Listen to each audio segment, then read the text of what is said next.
Welcome to the Business Trendsetter podcast, where we talk about trends and how to use them to grow your business. My name is Manny Turan. And I'm Adam Hartung. We are Spark Partners. We're here delivering lots of value to you in lots of different ways. We're going to go into that a little bit later, but I want to talk about an event happening this Friday. We did this last year, had a lot of good insights to deliver to our crowd. And we're talking about a webinar that we're doing this Friday at 11 to 12 Pacific time, Arizona time, and of course 2 o'clock Central time. If you're international, you can use one of those time and date websites to find your time. But certainly it's called Growth Takes Grit, and it is really looking at how to get out of your own way, how to walk away from that status quo, and really do what it takes to follow the trends and to grow. Adam, let me get your thoughts on the webinar, and then I have a question for you that'll set the stage for the rest of the podcast. Sure. So, Manny, since these things tend to hang around in the internet forever and ever, we should get really specific. That's Friday, April the 15th, 2022 we're talking about. Thank you. You're absolutely right. So, 'cause somebody might be listening to this in 2026. You never know. You never know. So anyway, that's I'm looking forward to this. I think the best part is that we've got a substantial time set up for Q&A. So it's going to be live, and people can ask us questions about their value proposition, about things that are in the news, whatever they want to bring up. We're going to have we're setting up at least half the time to be a Q&A session. Yep, and if you want to sign up, we have limited availability. You've got to go to sparkguides.com, sparkguides.com. And that's the website where we have the invite. You can put in your information and get the Zoom link. And, the beauty of what we have in the world with Zoom and the sort of the asynchronous nature of at least the delivery of it, you can actually enjoy it in the mobile aspect of it. I mean, you can enjoy it in the comfort of your home. You can be traveling, whatever. But it's going to be a great time, a lot of Q&A. Bring your questions about your business and get ready to grow. So any other thoughts on that, Adam? No, I think that let's dive in and start talking about the kinds of things we'll talk about in this upcoming webinar. Sure. And I think one of them we'll want to talk about are value propositions. Absolutely. And whether or not people know their value proposition and how people often get confused about their value proposition. So I was watching television this morning, and I saw an ad for an antacid. I'm not going to say the brand. Okay. There's a lot of antacids that are out there. What is the value proposition for somebody who's selling antacids? I mean, it should be instant relief, right? It should be some level of that you have the pain, right? Okay. And see, this is why I think our webinar is going to be fun for people. If you think about it, that's always the first reaction you would have. Oh, I want to have instant relief from pain. But really, the value proposition is so you can enjoy eating. You take an antacid because the eating caused you a problem and you don't want to have that problem, so you want to be able to enjoy eating. Now, there's a big difference between I make the pain go away and I help people to enjoy eating. Right. The first one, I make the pain go away, requires some specific chemistry or some specific products that you might put together, probiotics, for example. But to say I want to help you enjoy eating, that gives you a much bigger world to think about in terms of what your opportunity is. And so if you were making an antacid, you would naturally start getting into this, what they call gut health issue, the probiotics. And look at how that's expanding. I don't think the market for antacids has grown a lot. I know that they found out that people do have a chronic acid stomach problem, and there's now an ethical drug. You have to go to a doctor and get a prescription. And that apparently, for people that really have serious acid problems, is really the relief, because it does attack the gastrointestinal issues that cause their problem. But beyond that, we start saying, well, I could just sell you this pink pill or whatever. Right. Or what we start saying is, well, what if I want to help you to eat and enjoy the food you eat? Then you open this probiotics market, and look at how fast that's growing. Yeah, right? Of course. So the key here is, do you really know what your value proposition is? One of the ones I was thinking about is like, what's the value proposition for the tiny home market? These people that have these houses less than 500 square feet. What's the value proposition of that? I would say it is really a live in a manner in which you are able to enjoy everything else except for your actual house. Enjoy everything but your house. No, I think the biggest issue here is financial security. People, most people, the biggest debt they'll ever have in their life is their house, home, right? By far. And, unless you're a certain kind of business person who ends up with a big debt related to your business, it's probably going to be your house. And so if you're sitting there and saying, well, I'm getting of an age and it seems like all I do is I work to make the mortgage payment, I got laid off from a job, I could have health issues, whatever. The tiny home is a way you say, oh, for this amount of fixed money, which I could probably afford, I wouldn't even necessarily probably even have to get a loan. I can go buy this tiny house, and then the money I make I have to use for my health care, to use for all the rest of the things in my life, including entertainment. And so what it is financial security. Now, if you start thinking about, okay, the tiny home business is financial security. Now you start thinking about all the things that could go with that. So if you're in the tiny home business, you probably ought to be selling people life insurance policies and annuities and financial planning. And, hey, if you're going to get this tiny home, what are you going to do now? Do you have a budget set up?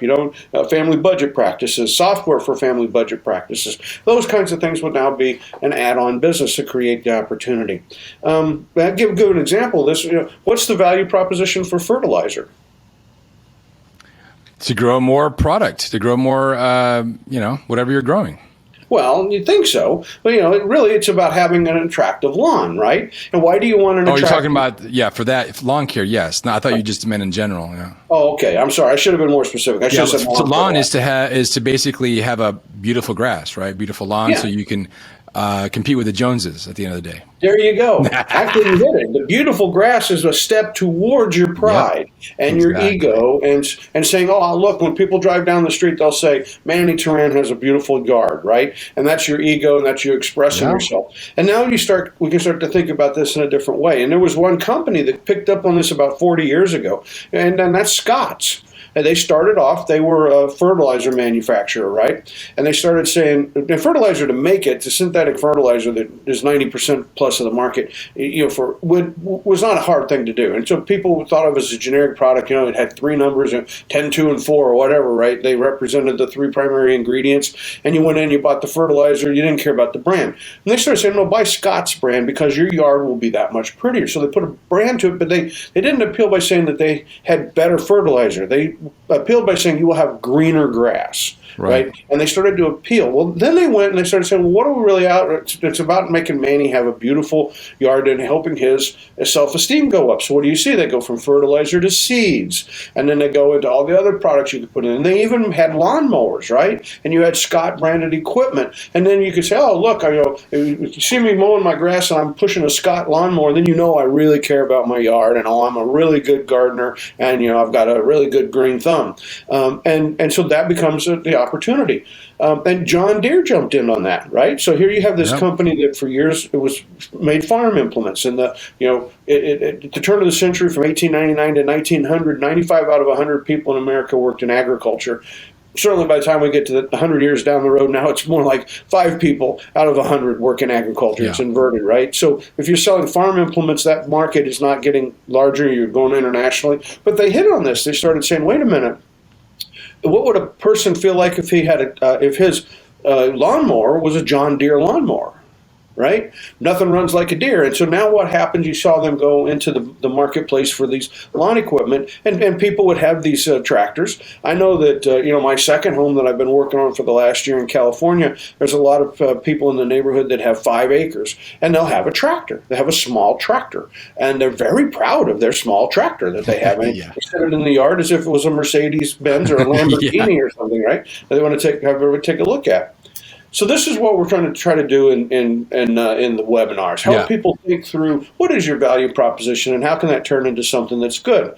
And an example of this I wanted to talk about is music. So you can think you're in a bad way when you're not necessarily in a bad way. So just if we go back to the sale of music, so we're talking about in the old days record albums. Okay, that's what it was. Record albums. All right. So the market for that pretty much grew all the way up through 2001. And in 2001, it was a $25 billion business, okay?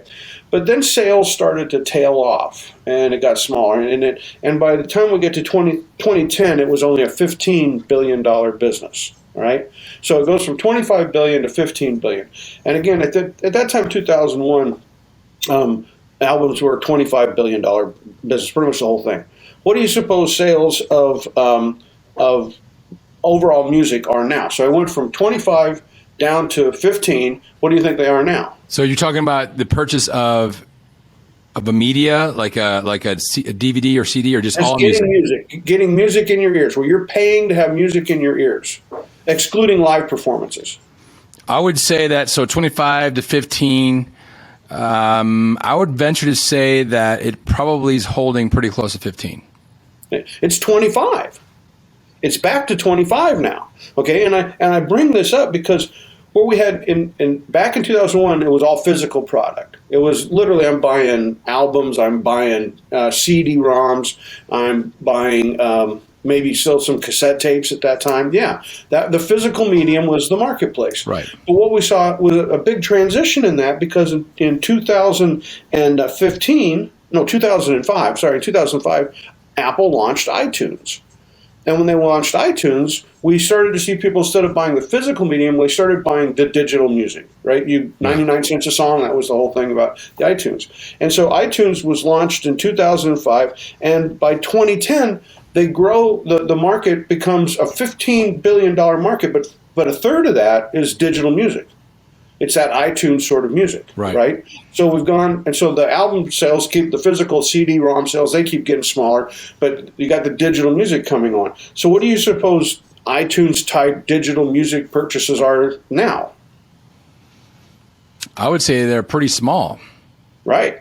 They're a billion. Minimal. I was going to say 2 or 3 billion, but you're saying a billion? Yeah, so from 2005 they start up, they grow to 5 billion by 2010, and now they're down to 1 billion. Okay, and all of this is all because of streaming. There was no streaming back in 2001. Right. Spotify launched in 2008, and now streaming is a $17 billion business. Right. All right.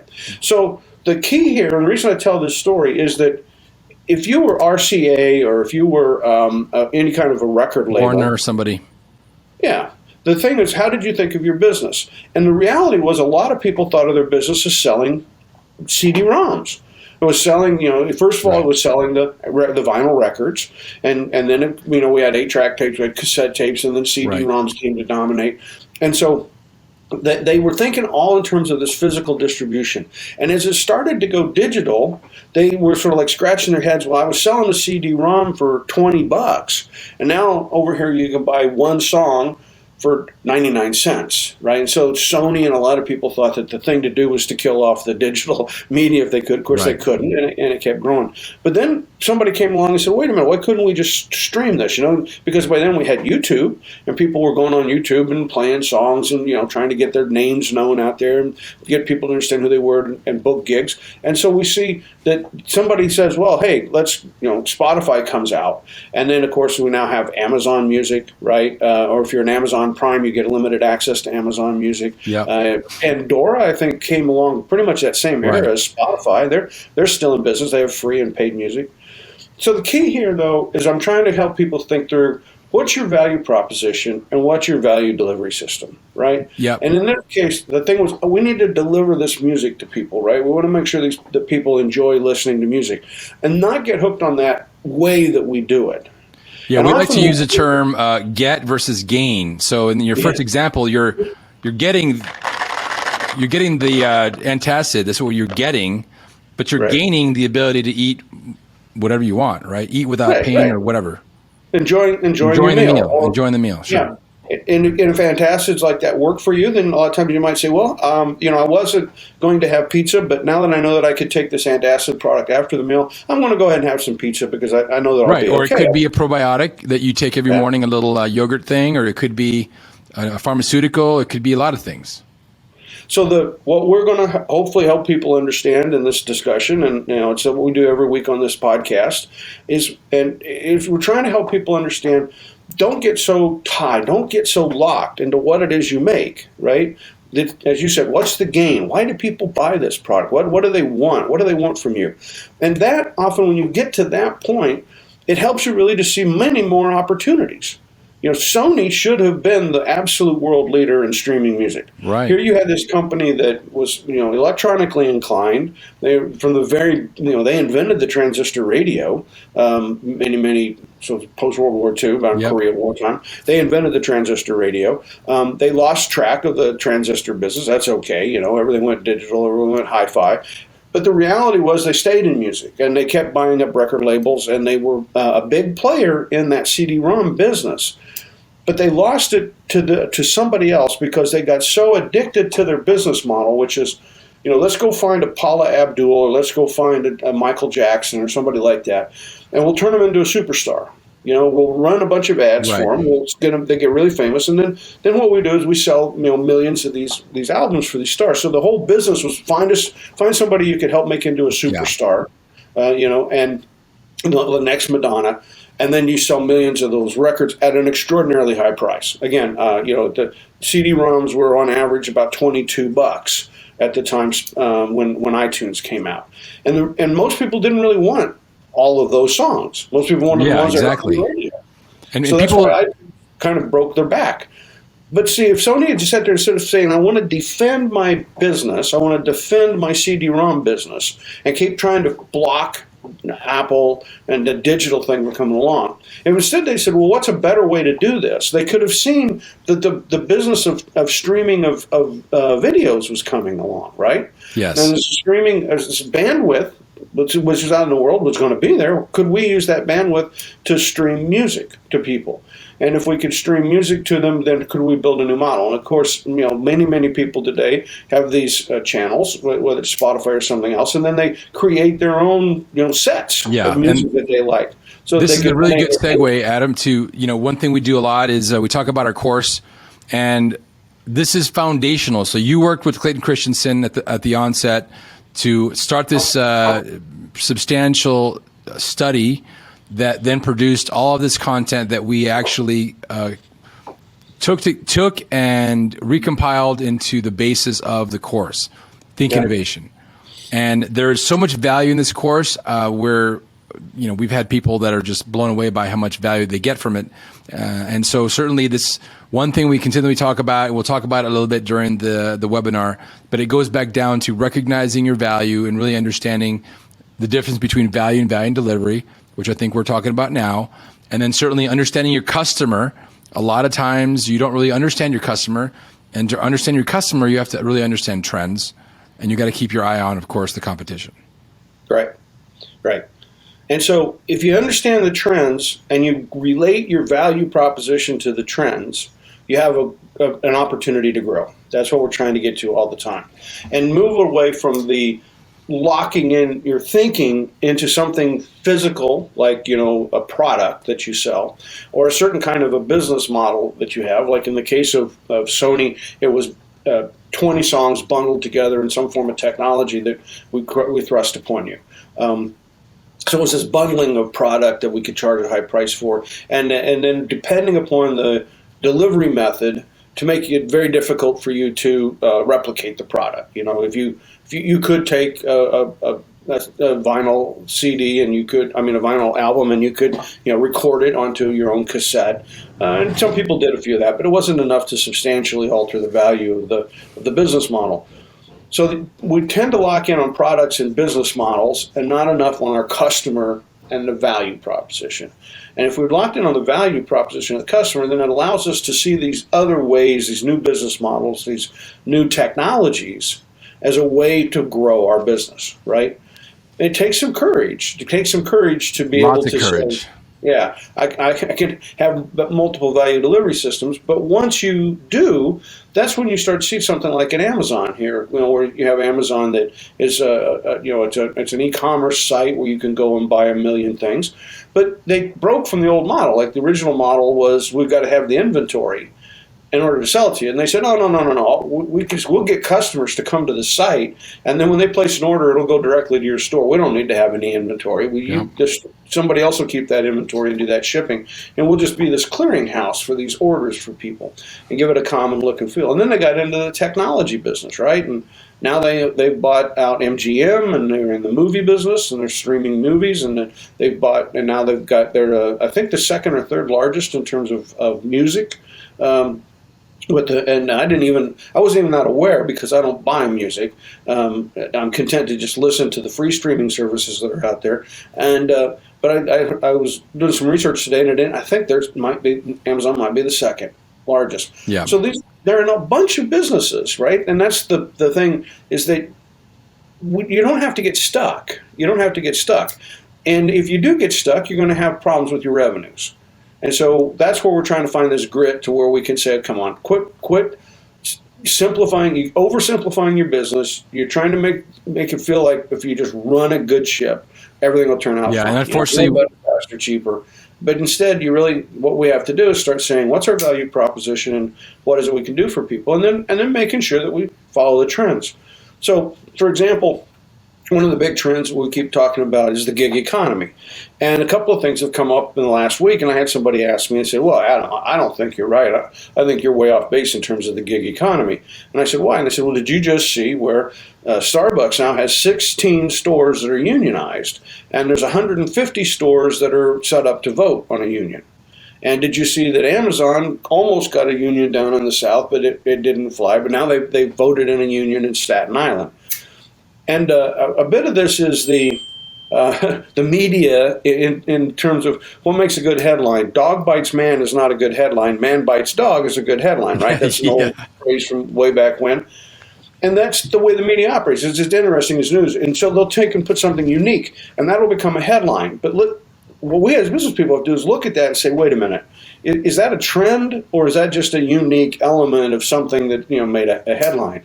I think in terms of unionization, we're not stopping the gig economy. Now, somebody could be really clever and they could come out with something that works towards bringing these gig workers together. That's what 5RR is, for example, their website where you can go and hire people in the gig economy.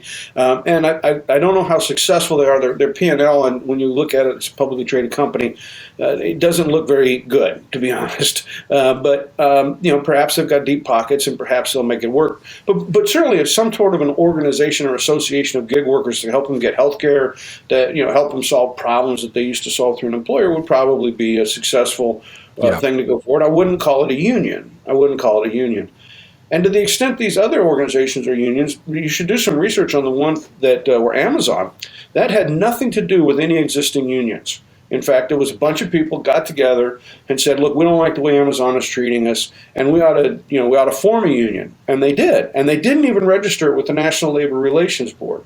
Because the NLRB, which I've attacked more than once on this podcast, is so far behind the times. They view unions as protecting factory workers, and there's all kinds of rules related to being a union. And so these people are putting together and saying we're going to unionize, but we're not going to be an old-fashioned union. It's not a traditional union, right? The NLRB, and so they're addressing their needs, but they're addressing it in a new way. And one of the things it should reflect is that if the unions want to survive, because they've been in decline for 40 years, if they want to survive, they're going to have to look to these people and what they're doing differently. And I think what it gets down to in those cases is that these are people in jobs where they do have to show up at a certain time.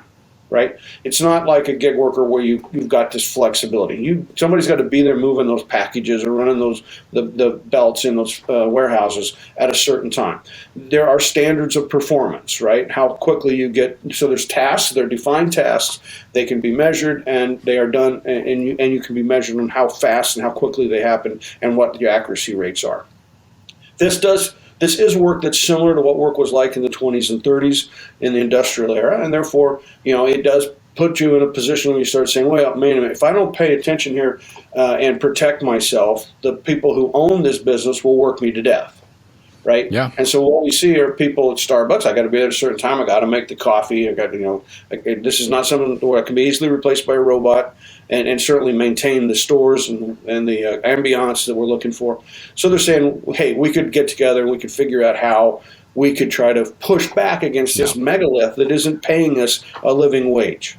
But it's not a traditional union the way it is. Now, in the case of Starbucks, they have had support from a couple of unions, but again, it's not the traditional union in the traditional way. So So the gig economy still stands. So then when we look at the headlines, we've got to be able to sort out the one-offs and the uniques from the trends and what's really going to happen with the trends. One thing that I'll mention right now. Every week here and what we do in the webinar. Exactly. Absolutely. Absolutely. One thing that I'll say that is important to our small and medium-sized and even large businesses to some extent, not the 10,000 employee and up kind of businesses, but the ones that may be hovering over 400 or 500, is that we talk a lot about these big companies at Spark Partners, the Netflix and the Windows or the Microsoft and Amazon and so forth. And it's important to realize that they have certain challenges and certain things that they deal with that you may not as a small business.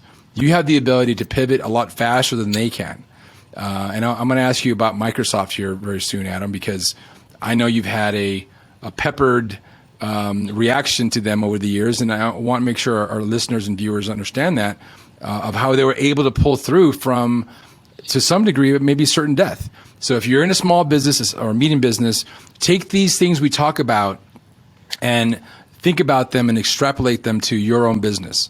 The gig economy is the same for everybody across the entire market.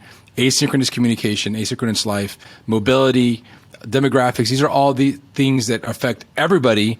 We just talk about the big companies because they are the ones that are in the news.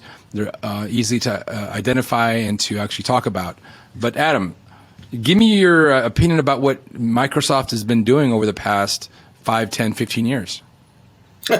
Okay, so in 2012, I wrote a column for Forbes. It became the most popular column I had ever written, and it was the CEOs who should fire themselves. And at that point, I said, these are the 5 worst CEOs in America. And the number one worst CEO, I said he had no peer, was Steve Ballmer at Microsoft. And the reason I put him in that position was because all of the things that had happened in technology from the time he took on the role of CEO in the year 2000, and he was still stuck. All he ever wanted to talk about were Windows and Office, Windows and Office, Windows and Office, right? And so he spent money on Skype. He spent money buying other technologies. He bought an ERP company. He bought Ericsson, the cell phone company.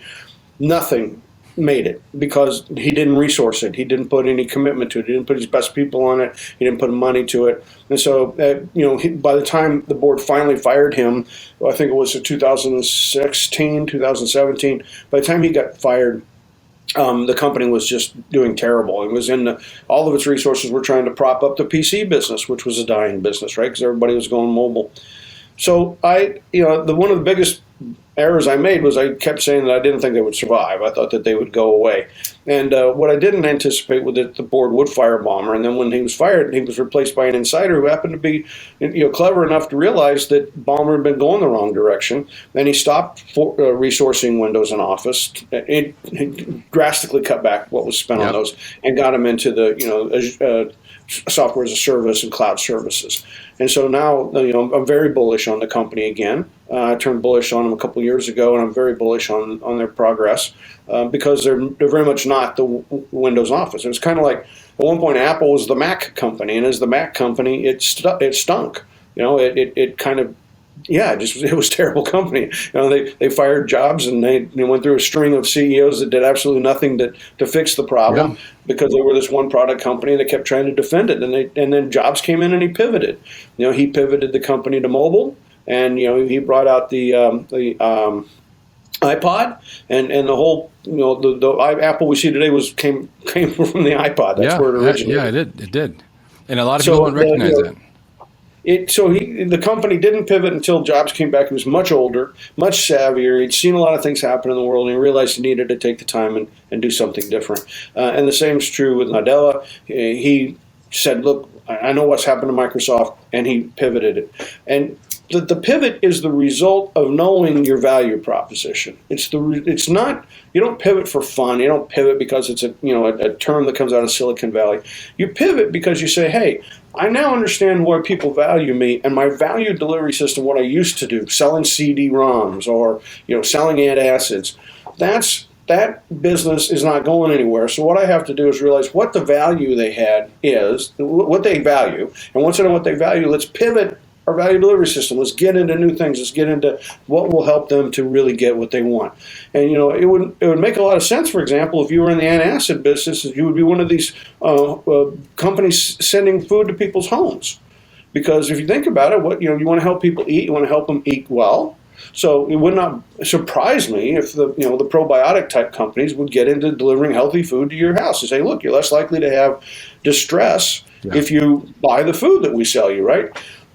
And that's what we're about. And that's why we keep talking about the real reason people should listen to Spark Partners is because it's all about growth. It's about grow your revenues and not getting stuck in a position to where your revenues aren't growing because you're busy defending and trying to extend your old model, but instead looking into the customer's eyes, looking into their needs, and then finding these new opportunities where you can grow. Yep, and that's exactly what you just said, Adam. Growth takes grit.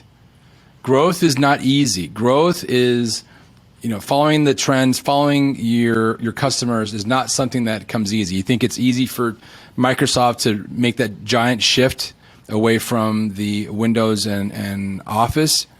I mean, it wasn't easy. You think it's easy for Netflix to have made the shift away from the DVDs to streaming to becoming a media giant? It's not easy, but it has to happen if you want to remain relevant, if you want to grow. And that's what this webinar is all about. I recommend everybody go to sparkguides.com immediately and sign up. We're reaching our limit as we speak. We want to make sure you have access to it.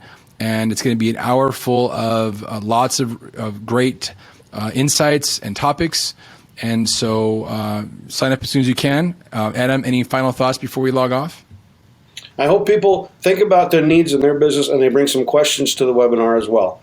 And I look forward to it. We're coming on 2 years of having done the podcast now, and we've had a lot of people that have called us up and told us how much they've enjoyed listening. Now's a chance for you to get online and interact, and I look forward to talking to people. Absolutely. This is going to be moderated by Sydney King that we had last time that was part of the Spark on the Street segment. So she's going to be moderating, asking questions, and at the end of the day, really making this a really cool event. 1 hour long, 11 to 12 Pacific, on Friday, the 15th of April of 2022. Thank you very much, Manny. Take care, Adam. Cheers.